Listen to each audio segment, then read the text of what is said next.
नमस्कार, times of Swaraj में आप सबों का स्वागत है और मैं हूं संतोष सिंह।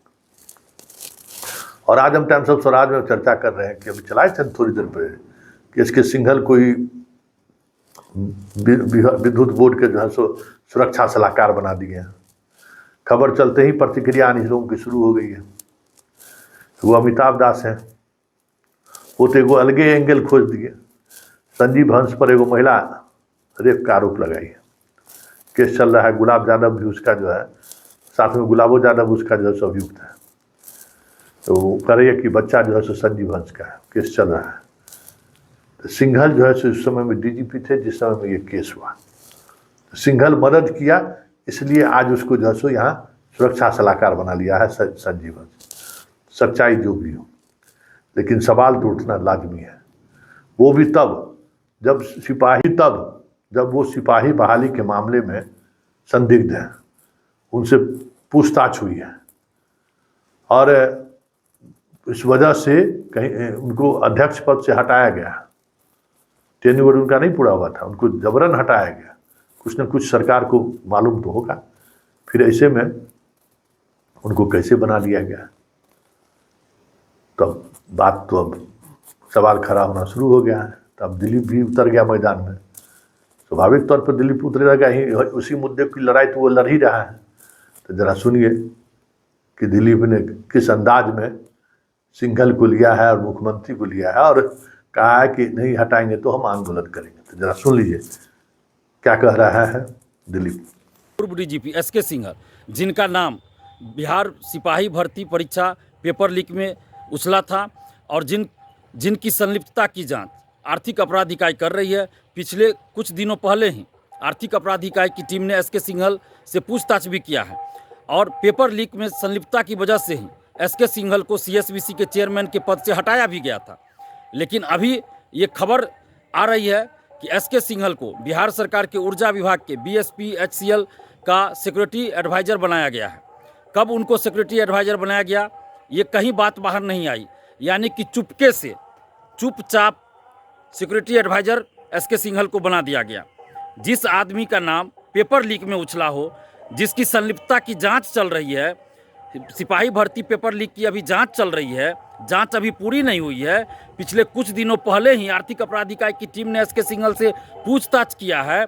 जिनको सीएसबीसी के चेयरमैन के पद से हटाया गया था, उस व्यक्ति को ऊर्जा विभाग के बीएसपीएचसीएल का सिक्योरिटी एडवाइज़र कैसे बना दिया गया, कब बनाया गया और किसने बनाया, क्यों बनाया, ये बड़ा सवाल है। क्या इस तरह से पेपर लीक के खिलाफ सरकार कार्रवाई करेगी कि पेपर लीक में जिनका नाम आए उनको आप सिक्योरिटी एडवाइज़र या कोई और पद दे दीजिए? क्या इस तरह से बिहार के लाखों करोड़ों छात्र युवाओं के साथ अन्याय होता रहेगा? छात्र युवाओं के भविष्य से खिलवाड़ इस तरह से होता रहेगा कि जिनका नाम पेपर लीक में आवे, धांधली सेटिंग में आवे, उनको आप कोई ना कोई पद दे दीजिए? ये कैसा न्याय चल रहा है बिहार में? ये बिहार के लाखों करोड़ों युवाओं के साथ किस तरह से अन्याय, अत्याचार और शोषण किया जा रहा है? क्या इस पे सरकार नहीं देख रही है? आखिर किसने एसके सिंघल को किसने सिक्योरिटी एडवाइज़र बनाया, कब बनाया भाई? ये बात बाहर क्यों नहीं आई? ये खबर छपी आज अखबार में, पटना के अखबारों में, क्योंकि कल कोई समारोह था। कल जो है कोई समारोह था बिजली विभाग का और उस समारोह में एसके सिंघल शामिल थे, इसलिए ये खबर भी आज छपी। नहीं तो ये खबर भी नहीं छपती और किसी को पता भी नहीं चलता एसके सिंघल को कब बना दिया गया सिक्योरिटी एडवाइज़र। तो सरकार को इसका जवाब देना होगा। सरकार इसका जवाब दे, किसने बनाया एसके सिंघल को, किसने सिक्योरिटी एडवाइज़र बनाया भाई? जो व्यक्ति पेपर लीक मामले में संलिप्त है, उसकी संलिप्तता की जांच चल रही है, जो भ्रष्टाचार में संलिप्त है, वैसे व्यक्ति को कोई ना कोई पद दे दिया जा रहा है। तो इस तरह से क्या पेपर लीक के खिलाफ लड़ाई लड़ी जाएगी? क्या इस तरह से सरकार पेपर लीक में संलिप्त लोगों पे कार्रवाई कर रही है, शिक्षा माफियाओं पे इस तरह से कार्रवाई होगी? सरकार को इसका जवाब देना होगा।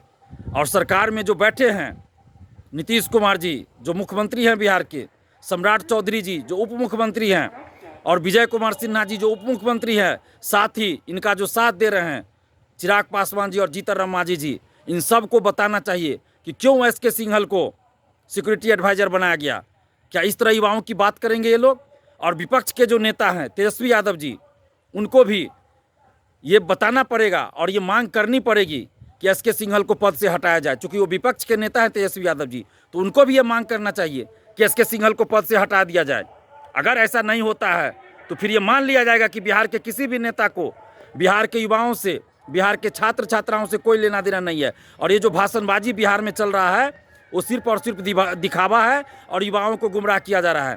नरेंद्र मोदी जी कुछ समय पहले ही पेपर लीक के खिलाफ एक कड़ा कानून केंद्र में लाए हैं और बिहार में उनके ही गठबंधन की सरकार है और अभी बिहार में आकर चुनावी भाषण दे रहे हैं। तो क्या नरेंद्र मोदी जी इस पर कार्रवाई करेंगे कि उनकी ही सरकार में कैसे एक दागदार आदमी को, पेपर लीक में संलिप्त व्यक्ति को कैसे इतना बड़ा पद दे दिया गया? ये बिहार के लाखों युवाओं के साथ अन्याय है और एस के सिंघल जैसे लोगों को पद से तुरंत हटाया जाना चाहिए। और जब तक एस के सिंघल को पद से नहीं हटाया जाएगा तब तक हम लोग विरोध करते रहेंगे। और आप जितने भी अभ्यर्थी छात्र छात्राएं हैं बिहार के, आपसे भी हम ये कह रहे हैं कि आप लोग भी एस के सिंघल को हटाने की मांग कीजिए, क्योंकि जब तक पेपर लीक में संलिप्त बड़े लोगों पर कार्रवाई नहीं होगी तब तक आगे पेपर लीक धांधली सेटिंग नहीं रुकेगी। जिन लोगों को जेल में होना चाहिए उन लोगों को कोई ना कोई सरकारी पद दे दिया जाता है। ये किस तरह का खेल चल रहा है? ऐसा नहीं चलेगा। बीएसएससी का सदस्य अभी बनाया गया कुछ दिन पहले, अमरिंदर कुमार को, जो बीपीएससी के पूर्व परीक्षा नियंत्रक रह चुके हैं। पेपर लीक में उनकी भी संलिप्तता की बात हम लोग कर चुके हैं कि उनकी जांच होनी चाहिए, लेकिन उनको बीएसएससी का मेंबर बना दिया गया। तो क्या इस तरह से बिहार में खेल चलेगा?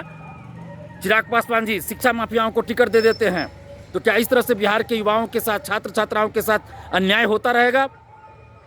हम सरकार से ये मांग कर रहे हैं, नीतीश कुमार जी से ये मांग कर रहे हैं कि किन लोगों ने एस के सिंघल को सिक्योरिटी एडवाइजर बनाया, आप जांच कीजिए और वैसे लोगों पर भी कार्रवाई कीजिए जिन लोगों ने एस के सिंघल को सिक्योरिटी एडवाइजर बनाया, और एस के सिंघल को पद से हटाइए। नहीं तो बिहार के लाखों करोड़ों छात्र छात्राओं के साथ ये अन्याय है और हम लोग इस अन्याय को बर्दाश्त नहीं करेंगे।